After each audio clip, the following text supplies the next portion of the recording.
যোৱা একমাহ ধৰি আমি খবৰ পাই আছিলোঁ আমাৰ ইণ্টেলিজেন্স সোৰ্চৰ পৰা আৰু গ্ৰাউণ্ড যিখিনি আমাৰ ইনফৰমেশ্যন নেটৱৰ্ক আছে যে আমাৰ বড়ো ভূমিত আকৌ এটা সশস্ত্ৰ সংগঠন বনোৱা এটা চেষ্টা চলি আছে।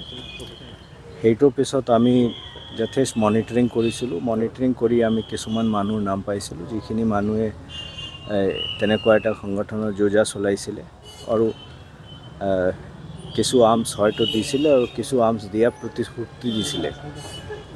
এইটো পিছত আমি 6 তাৰিখত সেইটো চাৰ্চ কৰিছিলোঁ। চাৰ্চৰ পিছত আপোনালোকে সেইটো জানে যে কেনেকৈ আৰ্মছ ৰিকভাৰ হৈছে। মুখ্য কথা এইটোৱে আছে যে যিটো আৰ্মছ পোৱা গৈছে হিতেশ বাসুমতাৰীৰ ঘৰৰ পৰা, এইটো প্ৰথম নহয়।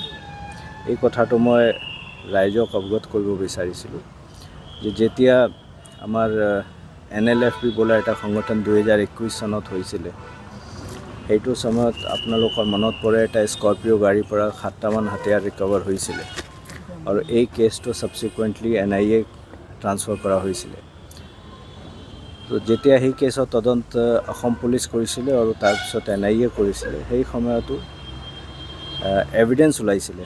মই খবৰ ওলোৱা বুলি কথা কোৱা নাই, এভিডেঞ্চ ওলাইছিলে, যিটো এভিডেঞ্চৰ মতে এই NLFB বোলা যিটো সংগঠন তেতিয়া গঠিত হৈছিলে, NLFB যিটো হাতিয়াৰ দিয়া হৈছিলে এইটো হিতেশ বাসুমতাৰীৰ পৰা গৈছিলে আৰু এইটো এভিডেঞ্চ আছে আৰু এই গোটেই এভিডেঞ্চটো ৰেকৰ্ডত আছে।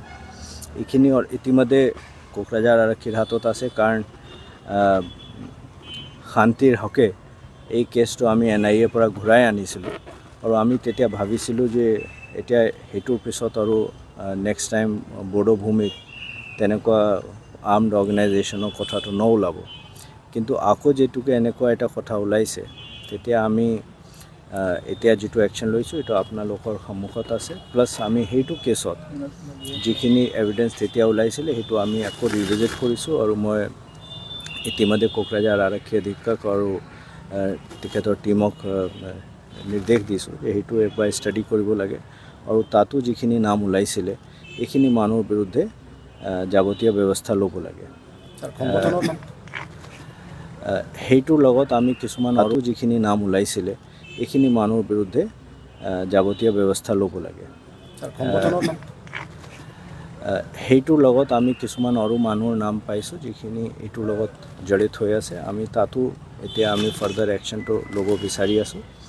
মই এটাহে কথা ক'ব বিচাৰিছোঁ যে যিটো আমাৰ পবিত্ৰ বড়ো ভূমি, তাত 1 নম্বৰটো আমি ৰক্তাক্ত হোৱাটো বিচৰা নাই কোনো পধ্যে, আৰু আইন প্ৰদত্ত আমাৰ যিটো ক্ষমতা আছে সেইমতে আমাৰ হাতত যিখিনি অসামৰিক ক্ষমতা আছে সেইটো আমি এতিয়া ব্যৱহাৰ কৰিছোঁ আৰু আমি ভাবোঁ যে সেইটোৰ পিছত আমাৰ আকৌ আইন প্ৰদত্ত যিটো সামৰিক ক্ষমতা আছে সেইটো ব্যৱহাৰ কৰিব লগা নহ'ব।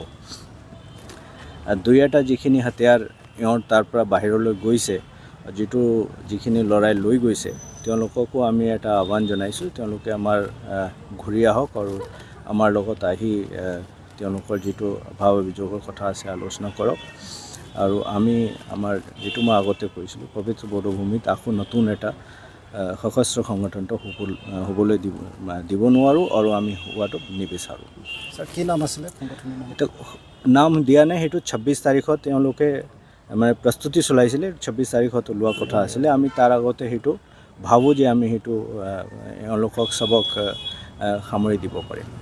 কৰিমগঞ্জত যিটো ঘটনা হৈছে, এইটো যিটো মূল অভিযুক্ত আছিলে, মূল অভিযুক্তক এৰেষ্ট কৰা হৈছে আৰু যিখিনি আইনগত যাৱতীয় ব্যৱস্থা সেইটো ল'বলৈ মই আৰক্ষী অধীক্ষকক নিৰ্দেশ দিছোঁ আৰু আমি ভাবোঁ যে খুব সোনকালে কৰিমগঞ্জ আৰক্ষীয়ে সেইটোত চাৰ্জশ্বিট ছাবমিট কৰিব।